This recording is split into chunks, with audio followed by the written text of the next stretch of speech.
పెట్టినట్టుగా మనం చూస్తూ ఉన్నామండి. అయితే ఇవన్నీ కూడా దేవుని మాట వింటా ఉన్నాయి. మట్టి వింటుంది, ఒక కర్ర వింటుంది, గాడిద దవడ ఎముక వింటుంది, ఒక రాయి వింటుంది, ఆ తర్వాత రొట్టెలు చేపలు విన్నాయి. కానీ దేవునికి లోబడగలిగితే మనం కూడా ఒక సాధనాలుగా వాడబడతాం, కానీ మనం మాత్రం వినడం లేదు. మనిషి మాత్రం ఎట్టి పరిస్థితుల్లో వినటానికి ఇష్టపడ్డు. దేవుని వాక్యం వింటాం, అది పెడచవని పెడతాం. కాబట్టి ఏ కార్యాలు కూడా మనం చూడలేకపోతా ఉన్నాం. దేవుని మీద ఆధారపడినప్పుడు, దేవుని మీద ఆనుకున్నప్పుడు ఇది సాధ్యం కాదు అనుకున్న దానిని దేవుడు సాధ్యపరుస్తారు.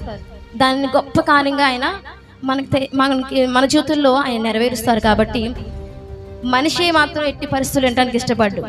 ఇవన్నీ విన్నా సరే, సముద్రం కానీ, లేకపోతే రాళ్ళు కానీ, కొండలు కానీ, జంతువులు కానీ, లేదంటే ఇక పక్షులు కానీ, ఇవన్నీ వింటాయి. కానీ ఆయన చేతుల్లో ఉన్నటువంటి నిర్మించబడినటువంటి మనం మాత్రం వినడానికి అస్సలు ఇష్టపడమండి. దేవుని వాక్యం ఒక్క 5 నిమిషాలు